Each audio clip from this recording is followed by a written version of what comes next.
So today comes the news that a grand jury has been impaneled in Washington, D.C. Robert Mueller, special counsel on the Russiagate or Trumpgate investigation, has been presenting evidence to a grand jury, separate and distinct from the grand jury seated in Alexandria, Virginia, to investigate former National Security Advisor Michael Flynn. This D.C. grand jury, which has been at work for several weeks, was seated to investigate the Trump Jr. meeting with Russians at the Trump Tower, the meeting that the president lied about. Now, it's no crime to release a misleading statement to the public and the press unless it involves obstruction of justice. Trump said his son's meeting with the Russians was about adoption. An email sent to Trump Jr. before the meeting said the Russians had dirt on Hillary. Was President Trump committing felony obstruction of justice by issuing that statement? That's just one of the questions that Mueller is asking. Stating that the meeting was about adoption is at best misleading. But why adoption? Does Donald Trump actually care about orphan babies? No.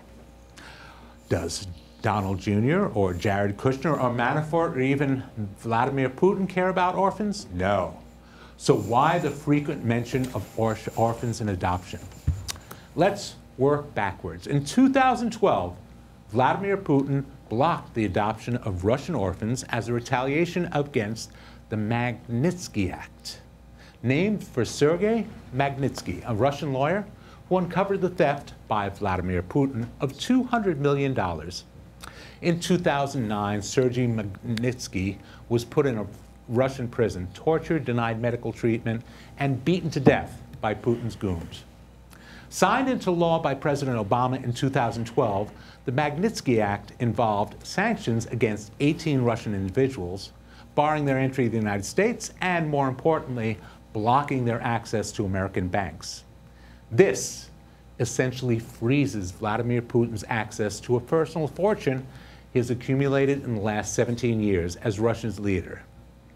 Some estimate that this fortune is in the neighborhood of $200 billion, making Putin one of the wealthiest men on the planet. But the Magnitsky Act keeps most of the money out of Putin's reach, therefore severely limiting Putin's ability to pay off his corrupt business and government associates. Putin can't guarantee that his cronies will get rich because he doesn't have access to the big pile of money. Now, Putin was furious over this. He banned 18 Americans from Russia, but the evil piece of revenge was the banning of adoption of Russian babies by American families. Healthy babies, they were never up for adoption outside of Russia. The babies and children adopted by American families were not well. Some of them had medical problems so bad they probably would not live to see their 18th birthday in Russia. But in the US, with more advanced medical facilities, they stood a chance. Until the Magnitsky Act. So Daddy Trump said Jr.'s meetings with the Russians was about adoption, but the released email tells a different story. Now, our friend and journalist Ann Northrup has already put forth a theory that the email with the dirt on Hillary subject line was actually just bait to get the meeting with Jr. and Kushner and Manafort to happen. That's entirely possible. Does that clear suspicion from Trump? Trump's offspring and associates? No. The trail of Russian money goes way back in Trump history. The Trump Taj Mahal Casino in Atlantic City was the preferred gambling spot for Russian mobsters living in Brooklyn in the 1990s, according to federal investigators who tracked organized crime in New York City. According to the IRS, the Trump Taj Mahal Casino broke anti-money laundering rules over 100 times in its first months of operation. Trump's casino later paid the largest fine ever paid by a casino for violating the Bank Secrecy Act. But that's ancient history, right? At the time of the Trump Tower meeting last June with Jr. and Kushner and the Russian lawyer Natalia Veselnitskaya, let me get close to the prompter to read this, Veselnitskaya. I've rehearsed that all day and I still can't say it. Natalia Veselnitskaya. At the time of that meeting, U.S. Attorney Preet Bharara, remember him? At the time of the meeting, Preet Bharara was prosecuting a criminal case involving money laundering by a company called the Provision Holdings. Provision Holdings Limited. Remember that name, even though I can't. The amount of money Bharara was investigating, $230 million, the exact money that Magnitsky exposed and was murdered for. Hours before the Trump Tower meeting, Natalia Veselnitskaya was in court representing Provision's side in the money laundering case. Later that afternoon, she met with Kushner and Jr. and Manafort, allegedly to talk about adoption. Now, Kushner was also involved with Provision Holdings. He purchased the old New York Times building through that company, and that company is represented by Natalia Veselnitskaya. Paul Manafort is suspected of doing some money laundering himself, as well with the purchase of 3 New York City homes for cash, no mortgages. Manafort borrowed approximately $12 million on the 3 properties which were in Carroll Gardens, Soho, and Trump Tower. This activity is recognized by real estate professionals and law enforcement types as laundering activity. At a time when Manafort was a consultant for Russian business interests and former Soviet Union politicians. U.S. Attorney Preet Bharara was fired by the Trump administration in March of this year. 2 days before the Provision money laundering case was to begin in court, Provision settled for $6 million. At the time, Provision lawyer Natalia Veselnitskaya said of the settlement, it was such an insignificant amount that, quote, it almost seemed like an apology from the government, unquote. So, as Robert Mueller collects evidence to present to the grand jury, the question is not the possibility of illegal and possibly treasonous actions from Trump and company. The question is, how deep is he in? You're watching dvtv Live. Love, unity, civilization, and total chaos.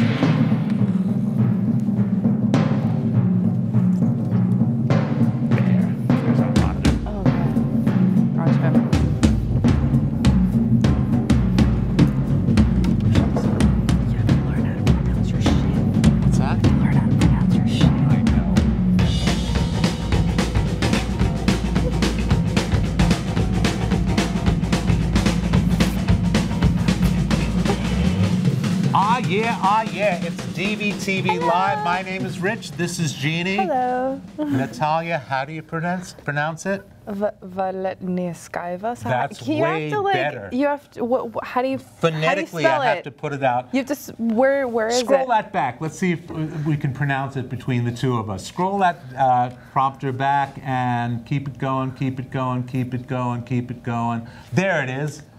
The Provision lawyer. Veselnitskaya. Veselnitskaya. Ah, you're good. You're good. Something like that. And if you really want to say it super Russian, is Veselnitskaya. I'm leaving like all the Russian names to you. I can barely say Magnitsky. Anyway. Yeah. There was a lot of stuff going on in the White House this past week. But one of the things, now scroll that up a little bit because I have some more information for you.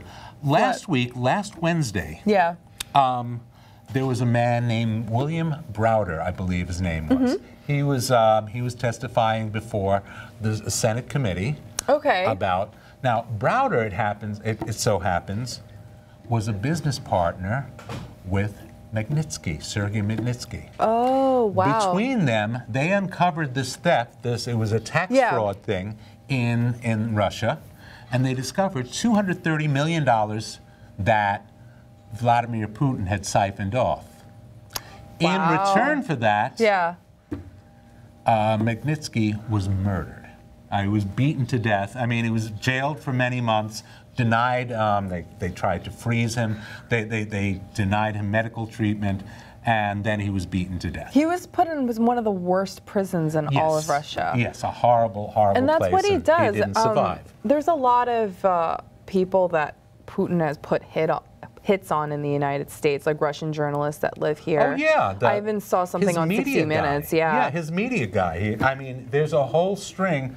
Now, a lot of you conspiracy like nerve theorists, gases, and that'll like debilitate you. There's one guy survived twice. I just remember seeing it on 60 Minutes, and he's just a Russian journalist that's here to uncover. This has been going on for a while. One of the Russian spies who turned, I think he was a double agent or something, but they dropped. This was in London many years ago.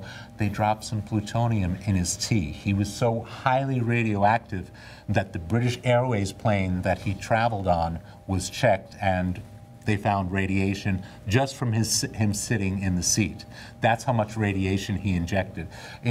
So he lasted like 10 days after this. Oh my God. But anyway, we were talking about William Browder. He testified to the Senate Judiciary Committee last Wednesday, the same day of the transgender tweet. Oh yeah, that was just a blowfold. You know what I mean? He just needed some blow smoke to distract. The same day as Scaramucci was out there giving the interview to the New Yorker reporter that he thought was off the record. Such an idiot. Yeah. What an idiot. Well, he is now gone, but nobody's really gone. We saw, oh God, what was his name? I can see his face and I blocked his name. Come out in the White House yesterday to talk about immigration. We thought he was dead and buried, but he resurfaces. Steve Miller. Steve Miller, yeah. Thought he was dead and buried, but he resurfaces. Trump has kind of a zombie White House staff that like never really goes away, never really dies. Skeleton staff as well. Yeah, he does. So while all this stuff was happening, the same day, William Browder is testifying to the Senate committee about his partner Magnitsky and how he was murdered, and basically about how the Russians operate. They operate on both the carrot and stick. They put out something good for you to go after, but behind you is a stick so either way, you're hooked. You can't get away from them. As anybody who's watched any number of mafia movies can tell you, once they have you, they have you. They have you for good. They have dirt on you. Now, so he was talking about this as generally the way Russian intelligence deals with American businessmen. They want to know about all American businessmen who had been to Moscow many times. Trump. So it's almost, maybe it's the P tape, the P hookers tape that was in the Steele dossier, but there's probably plenty else. But you know what's really crazy? That they're having the grand jury testimony, grand jury investigation, Rob Mueller, that he's doing into his finances. You know what I mean? And then poor little Miss Huckabee Sanders, and she's like, that's not good. Then he goes into his finances. That just draws the line. And the special prosecutor, just like Kenneth Starr, has unlimited resources, unlimited cash. Okay, yeah. You know. We have a caller. We have a caller. Let's go to that call right now. Hello, caller. We're taking your phone calls at 212-757-1393. Hello, caller. You're on the air. Or are you on the air? Hello. We have a caller in the control room, maybe? Gone. No. Gone. Call us back, 212-757-1393. You call us at dvtv Live. I want to ask you something. Why does Trump just lie just for blatantly? Like he's claiming because he doesn't know he doesn't know how else to live. This is what he does. This is how he's conducted business. He lies about the dumbest little things. Things that can be checked on, like the phone Boy calls. Scouts. He said the head of the Boy Scouts called loved him his speech. Loved his speech. And guess what? He denied it. Journalists called up the head of the Boy Scouts and were interested in this conversation. No, I didn't call the president. Again, he turns around and says, who? The president of Mexico. He had a phone conversation with the president of Mexico.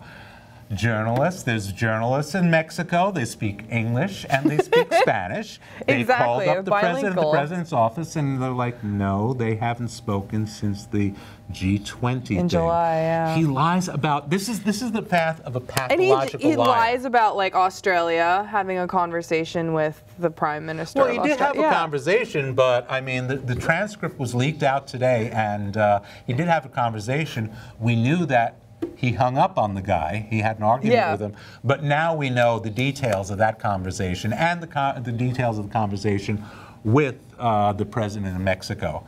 This is the mark. The wall. Yeah, the wall. That's not going to happen. That's not going to happen. This is the mark of a pathological liar, because pathological liar. He's going to build the wall. Is going to build the wall. Mexico pay for it. He will say things. He or she. They will say things that can easily be checked, that anybody can figure out is a lie, but they need to say it. They have to say it to fulfill some need, some need inside them. Yeah, some campaign, some need inside them. Yeah. Now we should say that this grand jury is seated in Washington, D.C. The previous one was in Alexandria, Virginia, where they're investigating. Presumably, that's where Michael Flynn operated from. So presumably, they're looking into Flynn's business. But this was in D.C. itself, and one thing I learned today, grand juries are not seated for intelligence investigations. This is a criminal investigation. And they're looking deep into his finances. Yeah. And what did Trump say just 2 weeks ago?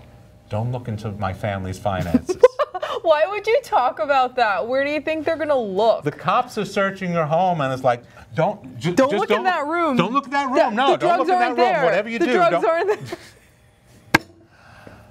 Again, the mark of a pathological liar. He has to say things for some unknown reason that he knows will bring him down and hurt him. And everything's been said. Yeah. Now, with this investigation into an obstruction of justice, everybody he has talked about, everybody has talked to, everybody Manafort has talked to, Junior and Kushner, everybody they've talked to is a potential witness in this investigation. And the FBI can do anything. The FBI, they've got unlimited resources, especially with the prosecutor, and they're probably pissed that that Trump fired Comey. Oh, of course they are. They are very pissed. They're very upset. Yeah, and the FBI, let's remind ourselves now, the FBI has the power. During the Clinton years, they marched into the White House. They said, sit down, Mr. President, we're going to take a blood sample. They took blood out of Clinton's arm as evidence, because they're the FBI. So Trump has not made a good enemy in the FBI. He's made a bad enemy. But his lawyer has said, or the White House counsel says he's not under investigation, as Comey said. But a lot of things have changed. They don't know who's they're still under in denial. investigation. Yeah, yes, they're still in denial. They still will be in denial. And they will be, again, I was talking about this last week, it's part of the pattern, and Trump is playing a game. Oh yeah, my favorite thing today that I've heard is he told the Mexican president, we're actually not going to make you pay for this wall, but we have to say it, otherwise the press will have a field day. And I'm like, what? I have to reinforce my lie, and you have to help me reinforce my lie. He is not going to do that. And he's offering nothing in return. I know. It's just like, you have to reinforce my lie so I don't look bad. What is he offering the president of Mexico? Absolutely this is the master deal maker. This is the author of the art of the deal, not making any deals. Ghostwritten, yes, of course, because he probably can't write a coherent sentence. But you know what's really funny? It was so well covered up when he was a private citizen. Yeah, well, nobody really cared because it was his business. Now, the banks knew because they stopped lending him money. Why do you think he went to Russia? Because they were the only ones that lended him money. And I don't know if it was Trump Jr. or Eric Trump said like 2 years ago, they asked him about the Trump family finances and the businesses, and he was bragging, oh, we don't really need any domestic money. We get all our money from Russia. They have plenty of money for us. I think this is before Eric knew that Daddy was going to run for president. Yeah. Otherwise, Well, they say, wouldn't have like, such things. You know, Putin a number of months ago put up the, you know, said, well, why would we look into Donald Trump when he was in Moscow? We had no idea he was going to run for president. The Russians look into every American. They look at every American coming over there. I know somebody who went on a business trip a number of years ago to Moscow, and they told them, they sat them down before they got on the plane and said, look, everything you say in Russia, assume it's recorded. Your hotel room, your bathroom, restaurant, public places, wherever you are, assume you are being recorded and don't talk business. They tell this to ordinary citizens, you know, secretaries and clerks. Call. Do we have a call? Hey, Hello. Rich, how are you? Hey, how you doing? Who is this? What's your Not name? bad. How about yourself? Good, good. And you wanted to say tonight? Rich. Oh, that's all you wanted to say? Well, you too. What did he say? He said, oh, go fuck yourself, Rich. I'm Who surprised. called that? I don't know. What was his name? I don't know. I didn't catch his name. He didn't give his name. He's not proud enough to. He's not smart He enough said, to go give his name. fuck yourself, Rich? I believe so, yeah. That's real creative guy. He's good. He my waited. God. That's the high point of his week. That's the high point of his week to like call in a show and like make a prank call. I used to crank call Harvey. Oh, Harvey, And he's such a pretend nice But guy. I used to pretend to be an alien. Oh, okay. Hi, Rich. Oh, he loved And that. Jeannie. Oh, hey. Hey there, who's this? This is John, Johnny Sand. Hey, Hi, Johnny. Johnny. How you doing? All right, just to commemorate you there on that reading of that, because that word is unbelievable. I don't know how anybody can have a name like that, but you know, Russian names are long, yeah. Yeah, that's not. I'm not going to be critical about it, but I just find interesting how all the connections here are all starting to line up. And it's looking really scary. It's like, what's really, really going on behind these doors? What I think is going on is, number one, Russia has a hell of a lot of dirt on Trump, that he's deathly afraid of. A lot of compromat, as they say.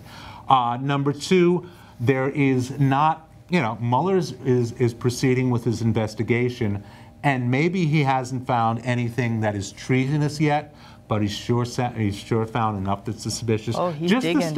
Just the stuff we know about. What other explanation can Trump put forth besides his fake news? He's going to have he's tied nothing to say. He's going to have nothing to say. Yeah, all of his associates are up to their neck in Russia and Russian business. But it seems like the entire White House is just filled with all kinds of problems. I'm surprised nobody's been jailed so far. Well, they have to. They just quit. They just to quit, protect themselves. Right. Oh, do we have that graphic in there from the New Yorker about the White House 5 stages? Let's put that up. That never gets old. No, that's the white people. That's the all white interns. There it is. Yeah, the 5 stages of Trump employment in the White House. Yeah, I like that never gets old. Yeah, he's firing people left and right. And as I said last week, yeah, they hired Kelly, the general. He's supposedly going to bring some order to this. It's not the problem. White House staff is a little bit of the problem. And the people Trump chooses a little bit of the problem. But the big problem is Trump. The big problem. So if this general, if Kelly can take away his Twitter phone and impose some order, maybe. But you know what? That's based on a false assumption as well. The assumption is that, well, if all this distraction goes away, Trump is going to get down to his job. Yeah, right. He's not. He never had any intention of doing this job. He doesn't have the capability. He doesn't have the skill. He doesn't have the interest. All he cares about is his brand and increasing his bank account. His brand is going to go to shit. The art of distraction. Yes. That's what it is. Yeah, no, his brand has already gone to shit ever since he ran for president. Right.